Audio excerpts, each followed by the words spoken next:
नमस्कार दोस्तों, प्रश्न क्रमांक 16 में की जो उत्तर है, जो रचनाएं हैं कबीरदास की रचनाएं हैं साखी, संबंध, रमैनी।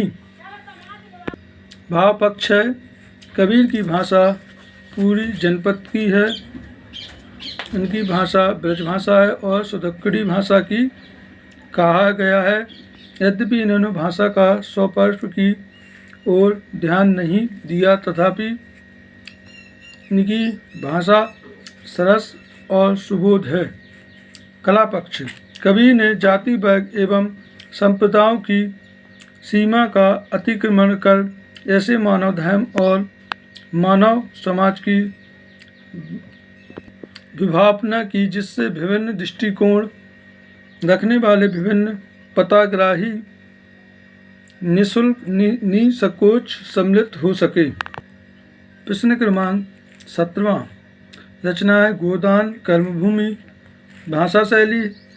प्रेमचंद जी ने उर्दू में लिखते थे, परंतु बाद में भी हिंदी में लिखना आरंभ किया, इसीलिए उनकी भाषा सरल, सीधी और सादी, चुस्त तथा मुहावरोंदार है। इनकी शैली मज़ेदार एवं स्वाभाविक एवं आकर्षक है। सरल और प्रभावशैली का प्रयोग इनकी कहानियों में रोचकता प्रदान करता है।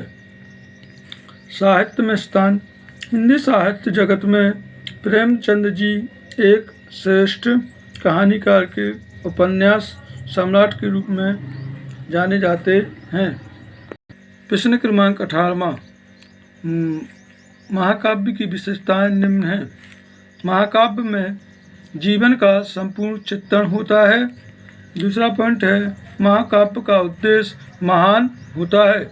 महाकाव्य का क्षेत्र व्यापक होता है। चौथा पॉइंट है, इसमें नायक का संपूर्ण जीवन वर्णित होता है। पाँचवा है, महाकाव्य में कम से कम 8 वर्ग होते हैं। महाकाव्य रामचरितमानस, साकेत, कामयानी और इनके कवियों के नाम हैं तुलसीदास, मैथिली शरण गुप्त, जयशंकर प्रसाद। प्रश्न क्रमांक 19वां। मातृभूमि। पहले का जो उत्तर है मातृभूमि, दूसरे का जो उत्तर है मातृभाषा, तीसरे का उत्तर है पूंजी और चौथे का क्वेश्चन उत्तर है असंभव कार्य और पाँचवें का जो उत्तर है प्रेरणा प्रवृत्त और छठवें का जो उत्तर है मातृभूमि।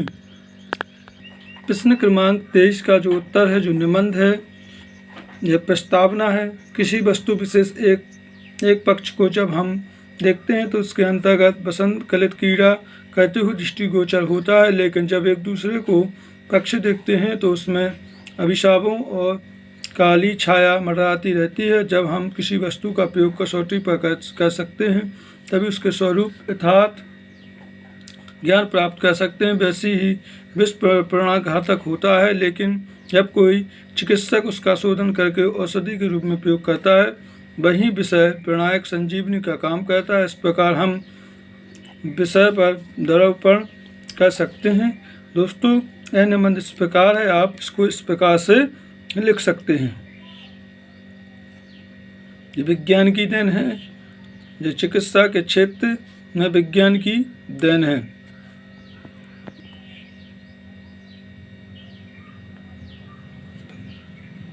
इसको आप स्क्रीनशॉट लेकर भी लिख सकते हैं। कुछ हेडिंग किसी के क्षेत्र में है, मनोरंजन के साधन है और संचार के क्षेत्र हैं, अभिशाप है और उपसंहार है। आप इसको स्क्रीनशॉट लेकर भी हल कर सकते हैं।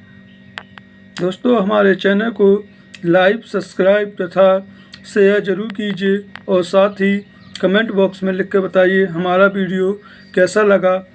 धन्यवाद। नमस्कार।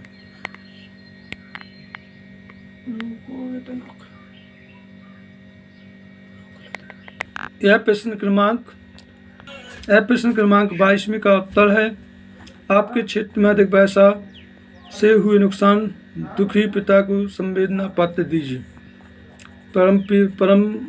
परम आदरणीय पिताजी, सादर चरण पर आपके कृपया पत्र मिला। पत्र से ज्ञात हुआ कि हमारे यहाँ अधिक वर्षा हुई, अतिवृष्टि के कारण फसल नष्ट हो गई है तथा पशुओं में भारी बीमारी फैल गई, आदमी भी बीमार हो रहे हैं। स्थिति बहुत खराब है। यह जानकर बहुत दुख हुआ, किंतु मेरा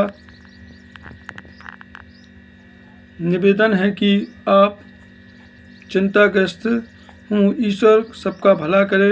उन्होंने वर्षा के द्वारा हानि की है, वो आगे फसल में इस हानि की भरपाई कर देंगे। अधिक वर्षा से अभी की फसल बहुत अच्छी होगी और मैं भी कम खर्च में काम चलाऊंगा, अतः आपका दुखी ना हो। घर पर माताजी को चरण स्पर्श, छोटी बहन को इस पर स्नेह कहता हूँ। आपका आज्ञाकारी पुत्र। धन्यवाद, नमस्कार।